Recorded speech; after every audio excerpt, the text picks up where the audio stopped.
Vital four જાગરણ મનુષ્ય નિર્માણ કોન્સેપ્ટ એટલે કે હ્યુમન સિસ્ટમ અપગ્રેડિંગ પ્રોગ્રામની અંદર શ્રી ભાઈશ્રીના પ્રણામ. હ્યુમન સિસ્ટમ અપગ્રેડિંગ પ્રોગ્રામની જરૂરિયાત ઊભી થઈ છે પૃથ્વી ઉપર. શા માટે? પૃથ્વી ઉપરનું દરેક મનુષ્ય રોટી, કપડાં ઓર મકાન આ ત્રણ વસ્તુની પાછળ જે પોતાની તમામ શક્તિઓને એ વાપરી નાખે છે, છતાં પણ એને એના અનુભવમાંથી તૃપ્તિ મળતી નથી. એનું કારણ છે કે એમાં એક ચીજને તે ચૂકી ગયો છે, અને જે ચૂકાઈ ગઈ છે તે વસ્તુ છે જાગૃતિ.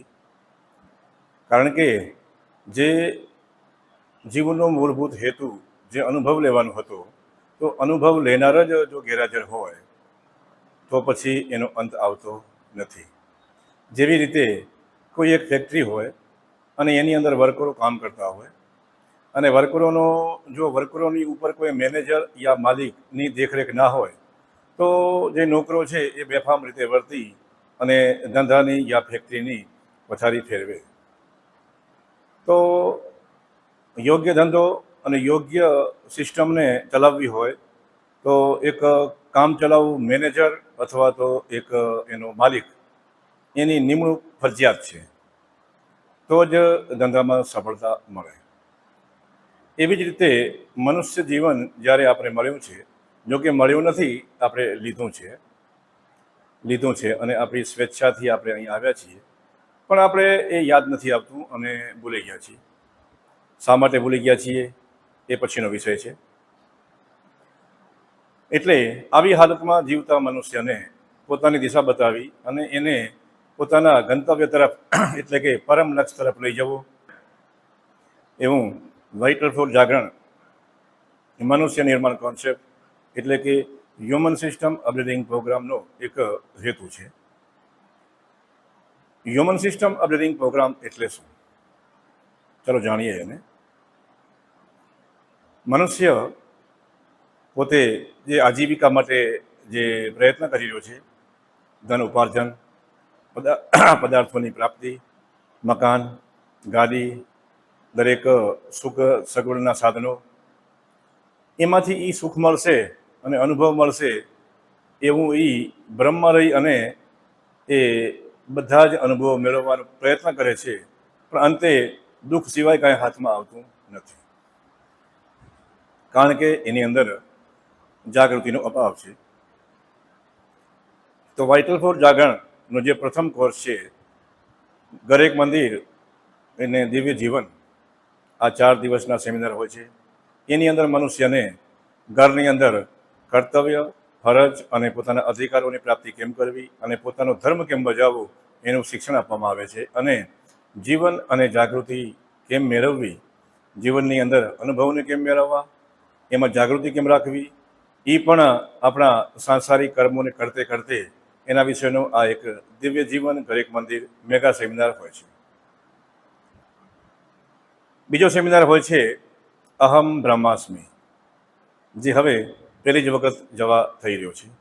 અહમ બ્રહ્માસ્મિની અંદર એવું જણાવવામાં આવી રહ્યું છે અને એવું જ્ઞાન પેશવામાં આવશે કે આ બ્રહ્માંડમાં આપણે શા માટે છીએ, હું કોણ છું, હું શા માટે આવ્યો છું, અને મારે આ બ્રહ્માંડ સાથે કેમ તાલ મેળવવું અને મારા જીવનનું લક્ષ્ય કેમ બનાવવું, એના વિશેનું શિક્ષણ આપવામાં આવશે.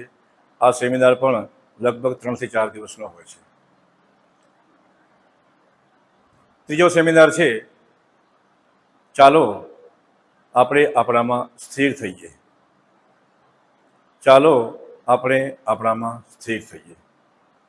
આ સેમિનાર પણ 4 દિવસનો જ હશે અને એની અંદર કુંડલીની શક્તિ, 7 ચક્રો, એના જીવનમાં શું ભૂમિકા છે, ભૌતિક જીવનમાં એનો મતલબ શું છે, એને કેમ એલાઇન કરવા, એને કેમ ચમકાવવા, શક્તિની જાગૃતિ કેમ કરવી અથવા એ તો શું છે અને એને સંતુલન કેમ કરવું, અને જીવનની સાથે એને કેમ જોડવી, અને આપણે જ્યાં છીએ ત્યાંથી આગળનું લેવલ, એનાથી આગળનું લેવલ અથવા એનાથી આગળનું લેવલ કેમ જવાય, અને યુનિવર્સ સાથે આપણા મશીનને કેમ તાલમેળ મેળવવો, એના વિશેનું એક શિક્ષણ આપવામાં આવે છે. એના પછી એક સેમિનાર આવે છે બિઝનેસ ઇમ્પ્રુવમેન્ટ સેમિનાર, જે વેપારી ભાઈઓ માટે છે અને જે ધન ઉપાર્જન કરી રહ્યા છે તેવા મનુષ્યોને ધન કમાવામાં પડતી મુશ્કેલીઓ, વેપારમાં આવતી મુશ્કેલીઓ, એના કારણો શું છે, એ કારણોની માહિતી આપવાની, ઇમ્પ્રુવમેન્ટ લાવવાનું અને એની કલાઓ શીખવવામાં આવે છે. અને પછી એક સેમિનાર આવે છે વિપશ્યના, જે ભગવાન શિવ અને પાર્વતીના સંવાદરૂપ જે છે એ વિપશ્યના સેમિનાર કરાવવાનું આવે છે. આ સેમિનાર 8 દિવસનો હોય છે અને એ આ બધા જ સેમિનારો અમારા શ્રી વિદ્યા સાધના સેન્ટર બંધાળા, જિલ્લો જુનાગઢમાં કરાવવામાં આવે છે. ત્યાં રહેવા અને જમવાની સગવડ સાથે આ સેમિનારોનું લેક્ચર બધું જ ત્યાં હોય છે. પ્રેક્ટિસ, લેક્ચર બધું જ અહીંયા એક સાથે અહીં કરવાનું હોય છે. તો આ એક હ્યુમન પ્રોગ્રામ ઓપરેટિંગ સિસ્ટમ શું છે એની એક જાણકારી આપી અમે.